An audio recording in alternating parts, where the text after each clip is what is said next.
I know. Hi there. All right, Dog Holiday. Oh man, that was fun. Yeah.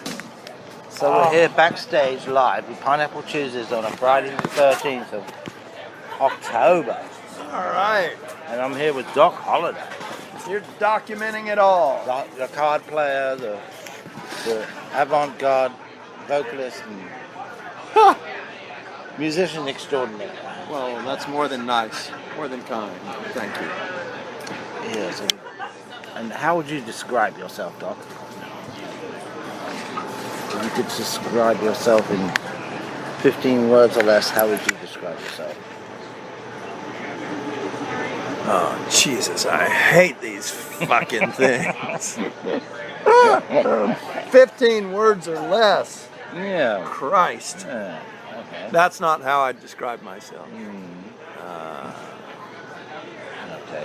Cross is A out. person who loves music, loves people, loves to make a scene where people love music and each other. That's what I do. That's what you do at the Blue try to- Tavern, right? Yeah, You yeah. this And awesome did it- open mic, and you did it somewhere else? And at the warehouse. The warehouse. I for remember the warehouse. Many, many years. I performed once there. Yeah? I did, yeah. What year? It was about 7 years ago. Right when it was closing. Close. Yeah, right when it was Toward the closing. end. Yeah. Mhm. Yeah. So you've got all this experience of setting up open mics.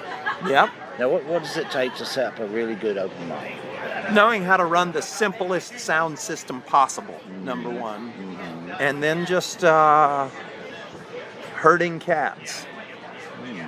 Musicians Now you say the are... simplest sound system possible. Let's explore that a little bit. So an What does that open mean? mic is Yeah. literally a set of open mics. In other words, my philosophy of mixing sound at an open mic is you don't mute any microphone.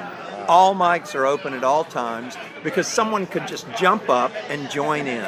Yeah. And when that happens, magic happens. Yeah. And I don't The wanna whole be- idea is to get people to jump up and join in. Right, Yeah. right. That's part of it. And of course, you got to respect the musicians' boundaries too. But You have to organize musicians. organized musicians, organized.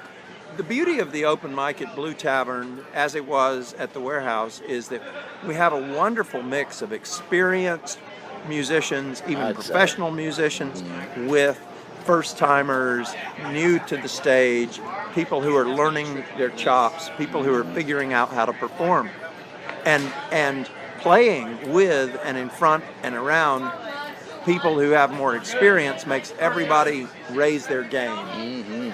And it's a beautiful experience to see people come in and develop over time. Yeah. They progress. You see people developing there, don't you? I've seen dozens, hundreds of wonderful musicians. And who would you say here in Tallahassee are the most kind of extraordinary artists? Oh, I can't even begin. Tallahassee. Tallahassee is The so more- full of musicians. There are more musicians who just stay at home and play, or play with some friends, or play on their porch, or, but I've been incredibly proud to see Andrew Falls come along and develop Pineapple Tuesday.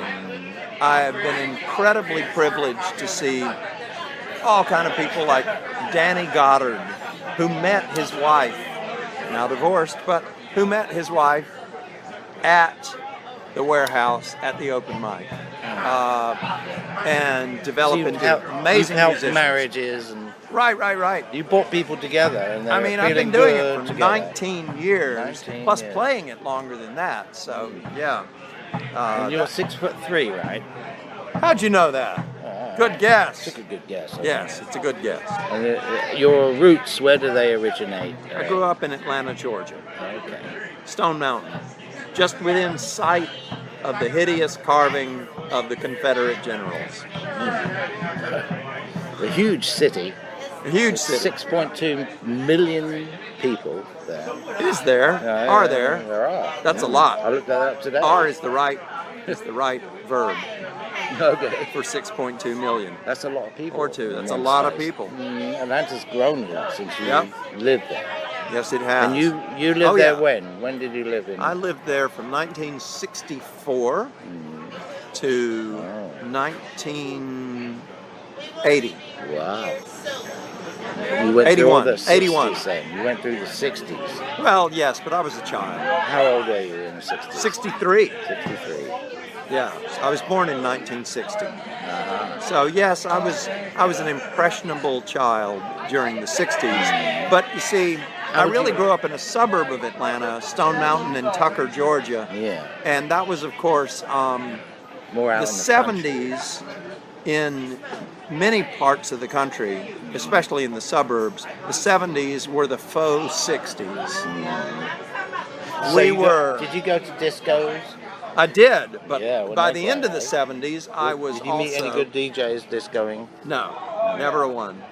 But maybe it was just because I was shy. So you didn't take Arthur Murray's School of Dancing or anything? No, God no.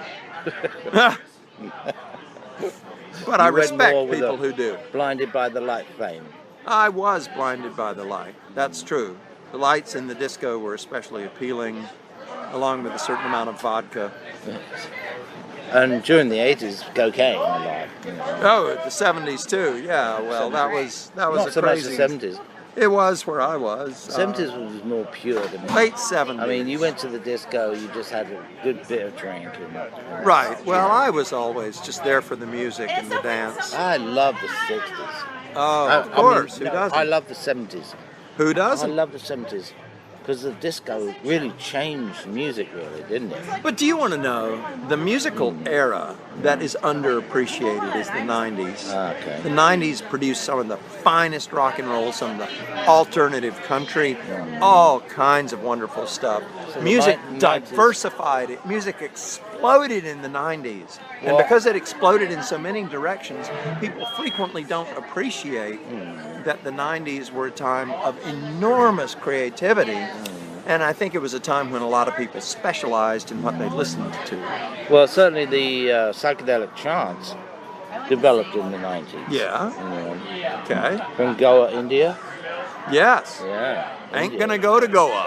Ain't gonna go to Ain't Goa. going to Goa. Ain't gonna go to Goa. There's a song there somewhere. I know that. There is a song, actually. That was a song. Yes. Ain't gonna go to Goa A3 no more. would be the band. Ain't going to Goa.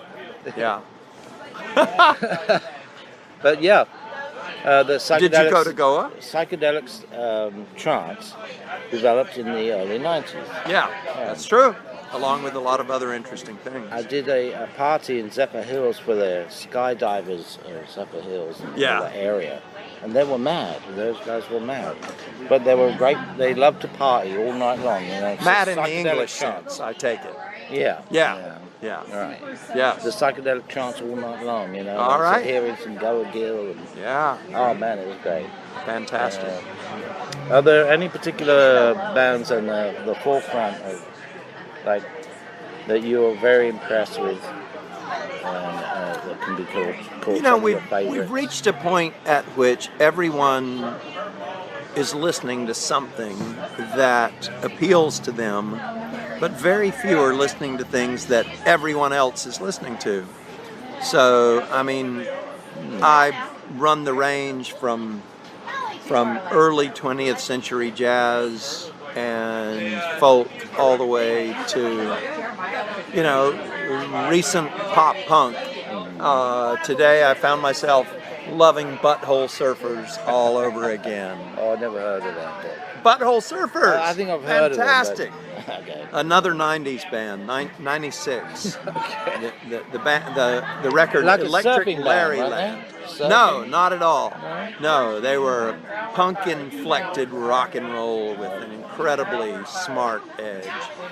Dead Milkmen. Certain people lived that kind of scene, didn't they? Depending on where they were and what they were Yes. doing and stuff. You know, how Republican or how conservative the area was, maybe. I mean, how liberal the area was. I should Stuart, say. I like you. If you're in a You're not liberal like the other area. kids here in the trailer park. Yeah. But it depends on where you're raised and what kind of morals you're kind of taught when you were a young child? I was taught wonderful values, loving my fellow human being, and showing appreciation. And it's hard to live up to that standard, but I strive. I strive. Well, that's good. Well, it was a great interview. So, Doc, Pineapple Juice has just played one of their most outrageous sets yet. Yeah, you helped. Oh, thanks.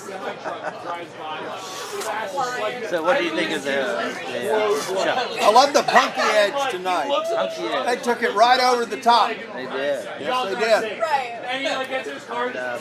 Andrew got a pie in the face. Yes, he did. Was he expecting Pie, that? Pineapple Tuesday. I don't think he was. Pineapple.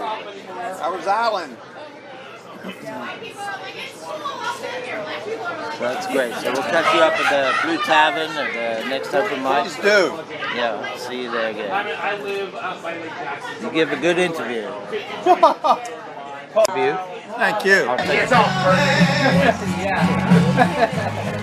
I don't have anything there, so I'm just taking everything down. Right down the key. I know, no pockets.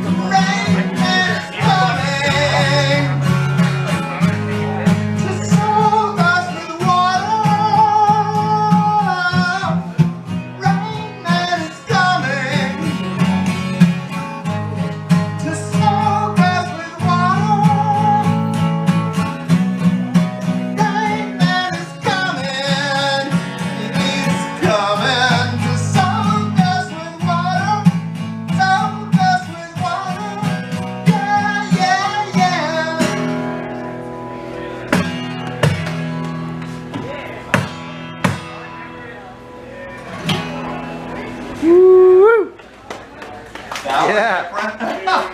Okay, that was how much applause that actually deserved. Okay, so